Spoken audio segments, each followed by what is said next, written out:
Enmarcaré mi contribución a un análisis de la situación cultural de América Latina hoy, que por supuesto incluye la dimensión religiosa, teniendo muy en cuenta la caracterización tan acertada que da el Papa Francisco de la actual crisis sociocultural global en su encíclica Laudato Si.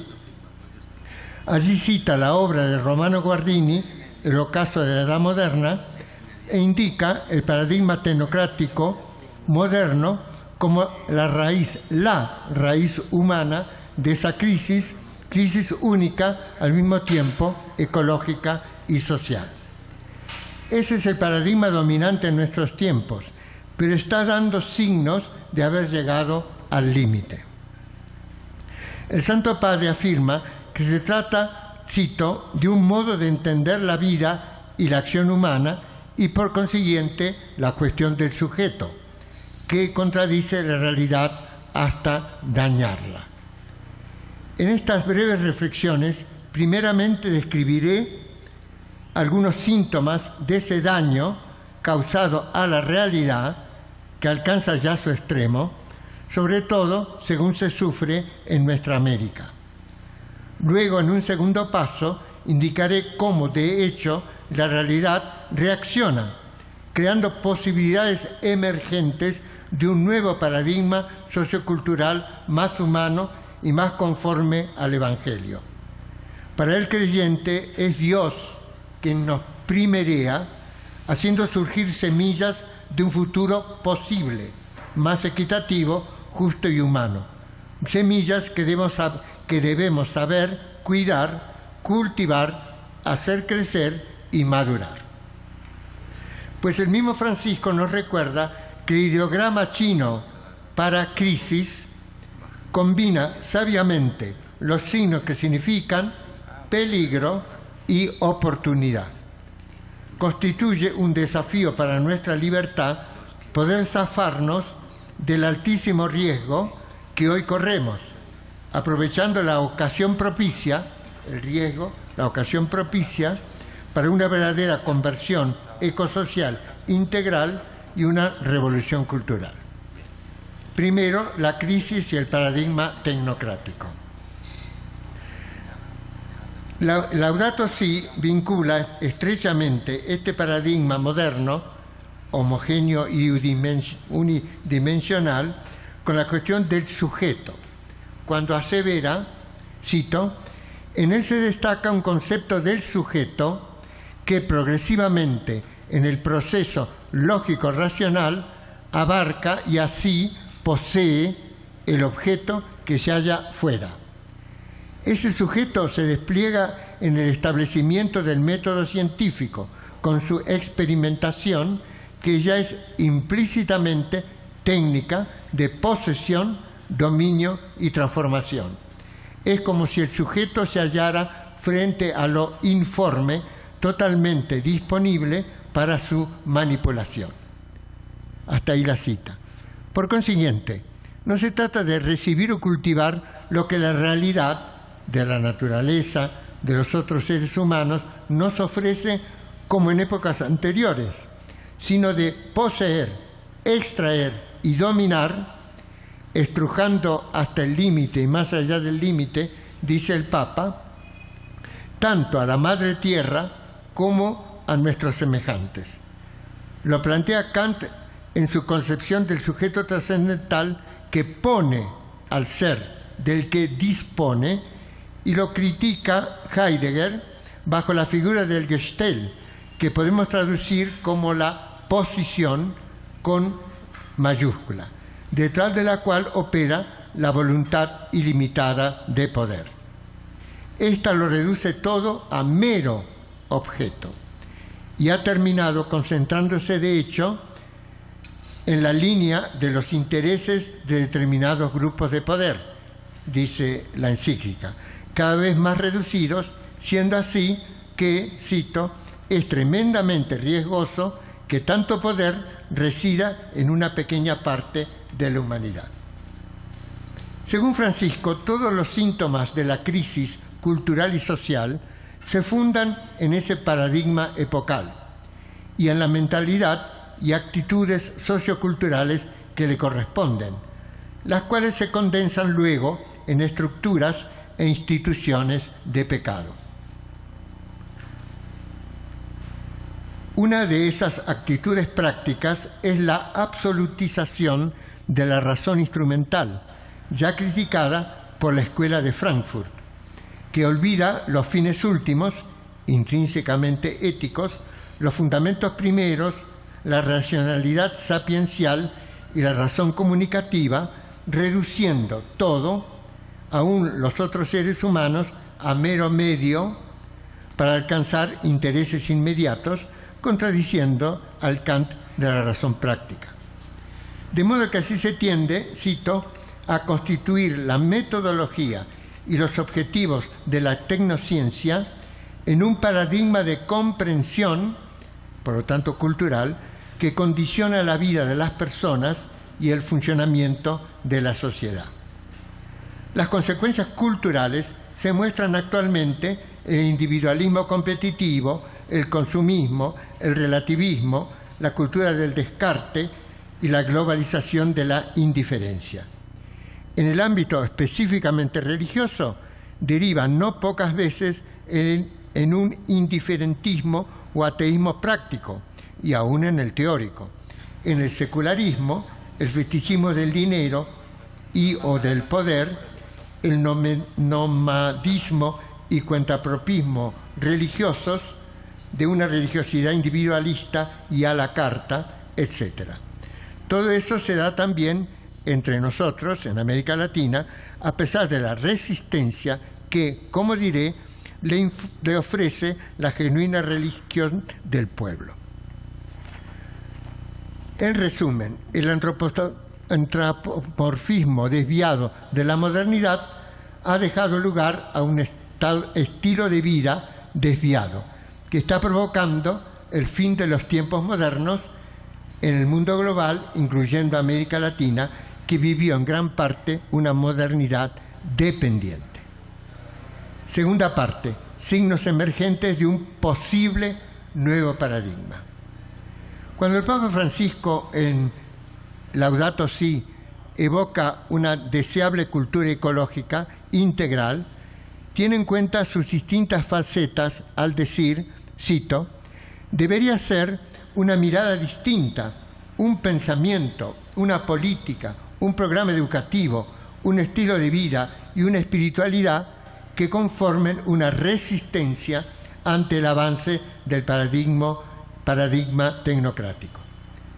Pues bien, en el párrafo siguiente constata, cito, que la liberación del paradigma tecnocrático reinante se produce de hecho en algunas ocasiones y enumera algunas de estas. Por lo tanto, constata que esa superación no es imposible.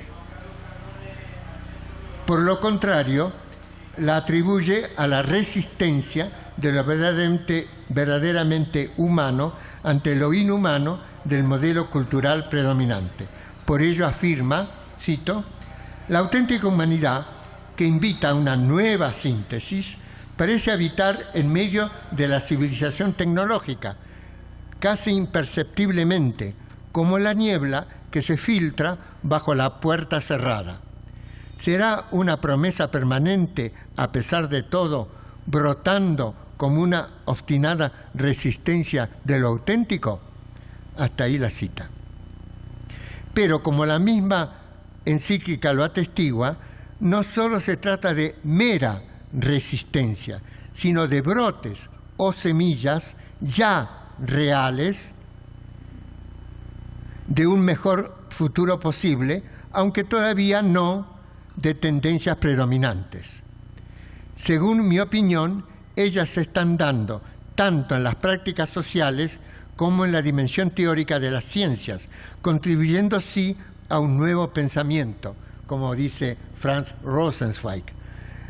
Usando la terminología del concilio, dichos brotes se pueden denominar signos de los tiempos, en especial en su sentido teologal, como señas de la presencia y los planes de Dios, porque en Gaudium et Spes 4 y 44 son signos de los tiempos, es decir, histórico-pastorales.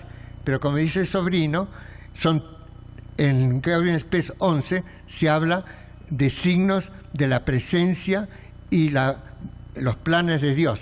Por lo tanto, en un sentido teologal que asume el sentido histórico-pastoral. Y como ya lo dije, de acuerdo al lenguaje de Bergoglio, son consecuencia de que Dios nos primerea. Dios nos está siempre primereando, ya que la iniciativa de novedad histórica la tiene siempre el Señor. Además, hay elementos característicos de la modernidad, como son el humanismo, en anhelo de libertad, igualdad, fraternidad, la mentalidad democrática, el ethos de los derechos humanos, que predisponen ya la cultura a la superación del paradigma tecnocrático a partir de lo humano más profundo que subyace en cada hombre y mujer y en la sociabilidad humana. 2.1. Gérmenes de un nuevo paradigma cultural en las prácticas sociales. Yo formo parte del grupo Farrell, interdisciplinar de doctrina social de la Iglesia, y el último libro que sacamos es sobre Laudato Si, pero el penúltimo es sobre la posibilidad de un nuevo paradigma. Y bueno, está relacionado con lo que allí expresa el grupo Farrell y también con el artículo que allí yo publiqué. Esos nuevos brotes se están dando en el nivel global y en particular en América Latina. Suponen un cambio de mentalidad y de actitudes que implican una subjetividad colectiva, activa, de la sociedad civil como distinta del Estado y del mercado, la cual se autoorganiza para procurar logros de bien común.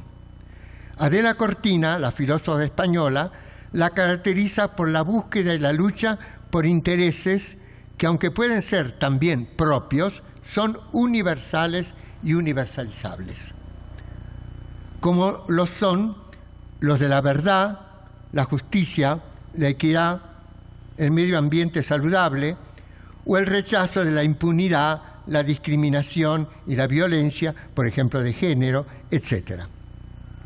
Ese fenómeno acontece en todas las dimensiones humanas, desde la económica, social y política hasta la estrictamente cultural y religiosa.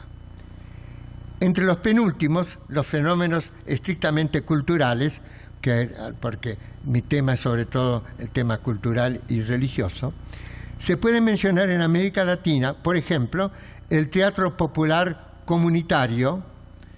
Conozco un libro excelente sobre el teatro popular comunitario en la Argentina y el Uruguay, las peñas folclóricas y obras educativas formales e informales como Fe y Alegría, que comienza donde termina el asfalto. En el ámbito religioso surgieron comunidades eclesiales de base, círculos bíblicos populares, grupos carismáticos, tanto evangélicos como pentecostales católicos, distintas expresiones de piedad, espiritualidad y mística populares, y la toma de conciencia de estas últimas y la teología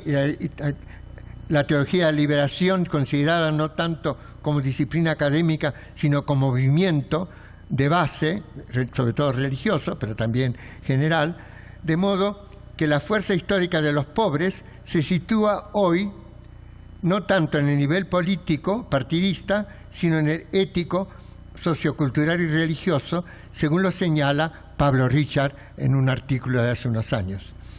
Con respecto a los movimientos populares, de los que carecen de alguna de las 3 T, tierra, techo y trabajo, ha dicho el Papa Francisco que son artistas y poetas, es decir, creadores de cultura, así como también los llama protagonistas y hacedores de historia, es decir, sujetos comunitarios activos de cultura y de historia. Hacedores de historia, dice. Pedro Trigo descubre con acierto en esos fenómenos sociales emergentes un nuevo imaginario cultural, distinto tanto del status quo que para mí se identifica con el paradigma arriba analizado, como también distinto del imaginario revolucionario de los años 70. Hizo alusión a lo que dijo en el Escorial 2 sobre la cotidianeidad. En resumen,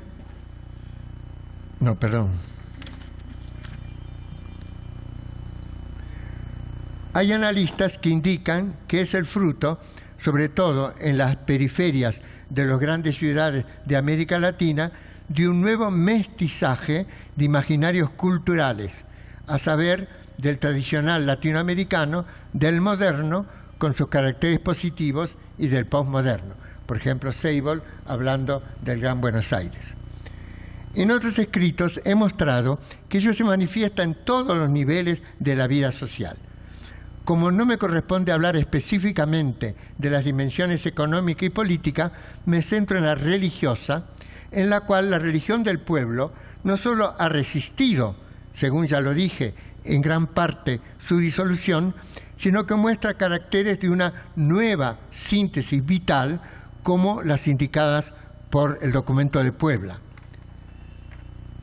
Así es como en muchas comunidades eclesiales de base y otros grupos religiosos, tanto católicos como no católicos, la piedad popular tradicional, que según Pedro Rubens sirve de matriz cultural aún a formas no católicas, esa se está mestizando con formas modernas y posmodernas.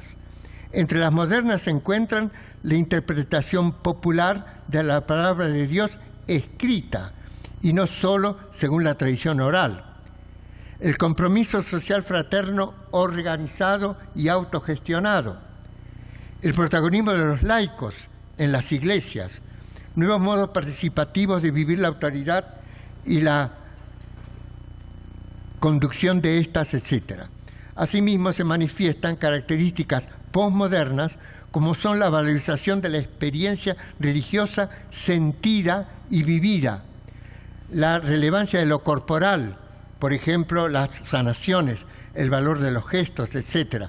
El fuerte protagonismo activo femenino, la apreciación positiva de la inculturación de la fe, inclusive en formas culturales aborígenes y afroamericanas, la importancia dada a lo místico y a lo extraordinario, don de lenguas, milagros, apariciones de la Virgen María, y a lo intercultural, al diálogo interreligioso, como en Asís, etc.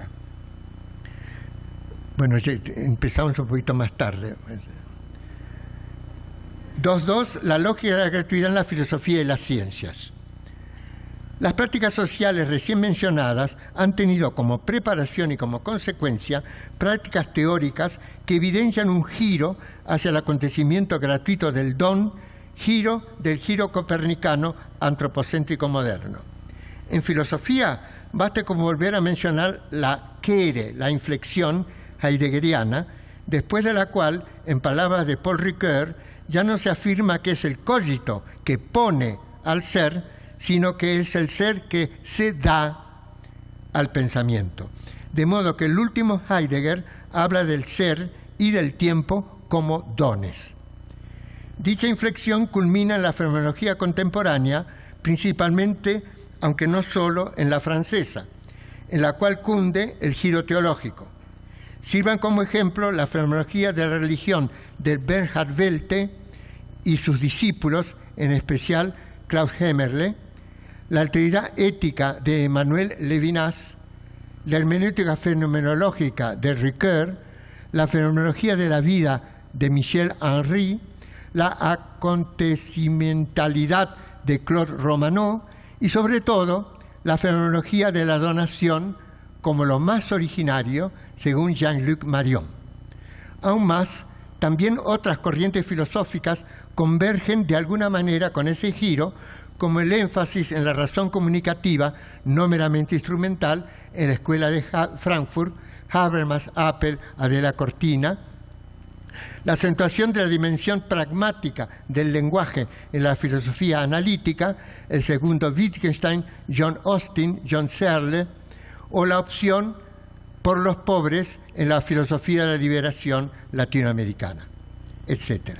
En las ciencias duras, como la física cuántica, la gratuidad se manifiesta en el lugar que en ellas hoy ocupan el acontecimiento imprevisible y gratuito, el indeterminismo, las leyes estadísticas y las probabilidades emergentes.